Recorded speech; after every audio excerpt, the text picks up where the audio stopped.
আরিফুর রহমান ভূঁইয়া নামে একজন, তিনি হাইকোর্টে একটি রিট করেছেন। তিনি রিট করেছেন আওয়ামী লীগের রাজনীতি নিষিদ্ধ করার জন্য এবং তার নিবন্ধন বাতিল করার জন্য।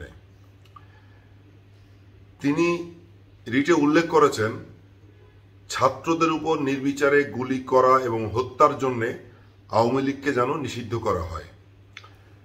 আর সেই কারণে আওয়ামী লীগ একটি সন্ত্রাসী দল, তাই এই দলটির নিবন্ধন নিষিদ্ধ করা উচিত, এটা তিনি মনে করেন এবং তিনি হাইকোর্টে রিট করেছেন। তিনি আরেকটি বিষয় উল্লেখ করেছেন, এই যে বর্তমানে যে সরকার উপদেষ্টা পরিষদ, এর মেয়াদ চেয়েছেন কমপক্ষে 3 বছর। হাইকোর্টে রিট করেছেন, শুনানি হবে। যদি এমন রায় হয় যে সত্যিকার অর্থে আওয়ামী লীগকে নিষিদ্ধ করা হলো, তাহলে আওয়ামী লীগ তো আর আগের মতো করে রাজনীতি করতে পারবে না। এবং যদি আওয়ামী লীগের নামটি নিবন্ধন থেকে বাদ দেওয়া হয়, তাহলে কোনো নির্বাচনেই আওয়ামী লীগ আর আগের মতো নির্বাচন করতে পারবে না। এই বিষয়টি কিন্তু খুবই চাঞ্চল্যের সৃষ্টি করেছে।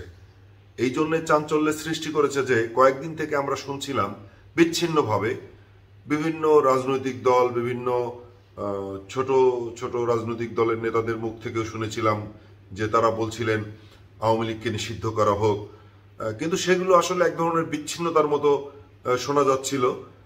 কিন্তু আজকে সত্যি সত্যি একজন এই বিষয়টি নিয়ে হাইকোর্টে রিট করেছেন। এখন দেখা যাক শুনানি পরে রায় কি হয়। তবে রায় যদি তার পক্ষে যায়, তাহলে আওয়ামী লীগ নিষিদ্ধ হবে এবং কোনো নির্বাচনেও আর অংশগ্রহণ করতে পারবে না। কেননা আওয়ামী লীগের যদি একই সঙ্গে যদি আওয়ামী লীগের নিবন্ধন বাতিল করা হয়, মানে এরকম কি হতে পারে, এটা ঠিক এই মুহূর্তে বোঝা যাচ্ছে না। তবে কি হয় দেখা যাক। সবাই ভালো থাকবেন, সুস্থ থাকবেন।